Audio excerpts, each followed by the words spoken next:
নমস্কার, সবাইকে স্বাগত আজকের বেঙ্গলি থালিতে। কেমন আছো তোমরা সবাই? সেদিন রিল দেখতে দেখতে একটা বেগুন ভাজার রেসিপি দেখলাম। খুব ইচ্ছে হলো বাড়িতে একবার ট্রাই করার। যেমন ভাবনা তেমন কাজ, তাই ভাবলাম তোমাদের সাথেও রেসিপিটা শেয়ার করে নিই। শেষ পর্যন্ত থাকতে হবে কিন্তু। আমার চ্যানেলে নতুন বন্ধু হলে চ্যানেলকে করে দিও সাবস্ক্রাইব। হাসি মুখে তোমাদের শেখাবো নানান রান্নার রেসিপি। তাহলে চলো শুরু করা যাক। প্রথম ধাপ, বেগুনগুলোকে গোল গোল করে কেটে এইভাবে ছুরি দিয়ে কেটে নেব। বেগুনের ভেতরটা যাতে নুন চিনি ভালো করে বেগুনের মধ্যে মিশে যায়।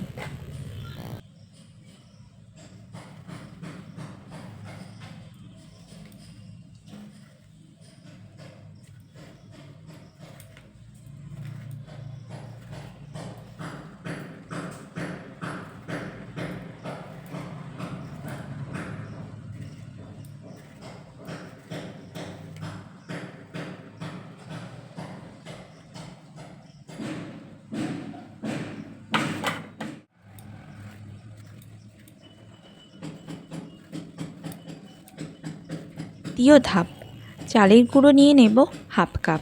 তার সাথে মিশিয়ে দেব নুন, চিনি, হলুদ গুঁড়ো, লঙ্কার গুঁড়ো, জিরের গুঁড়ো, সব কিছুই পরিমাণ মতো নিয়ে নেব। তারপর ভালো করে এগুলোকে মিশিয়ে নেব।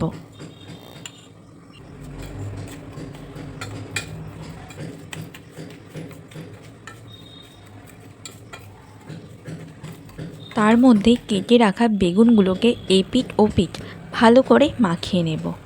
বেগুনগুলোকে কিছুক্ষণ এভাবেই রেখে দেব।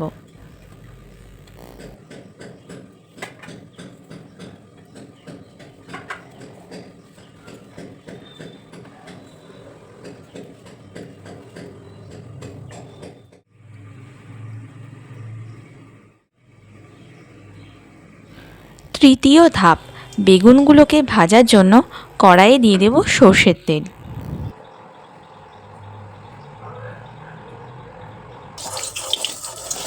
তেলটা এবার ভালো করে গরম হয়ে গেলে বেগুনগুলোকে ভাজার জন্য দিয়ে দেব।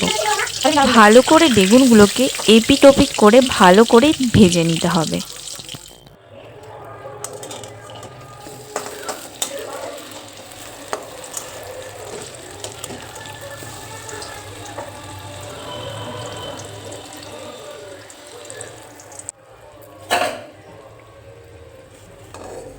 এপিট ওপিট করে ভালো করে ভেজে নেওয়ার পর এবার বেগুন ভাজাগুলোকে তুলে নেব।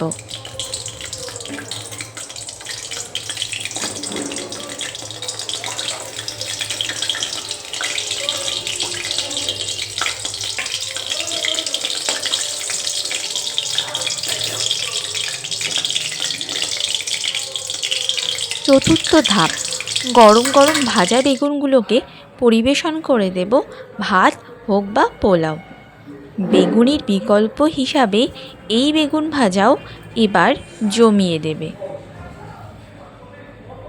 রেসিপিটা কেমন লাগলো অবশ্যই কমেন্টে জানাতে ভুলো না। টাটা, বাই বাই, দেখা হবে আবার নতুন কোনো রেসিপি নিয়ে। তাড়াতাড়ি যাই, বেগুন ভাজা সব ফুরিয়ে গেল মনে হয়। সাবস্ক্রাইবটা করে দিও।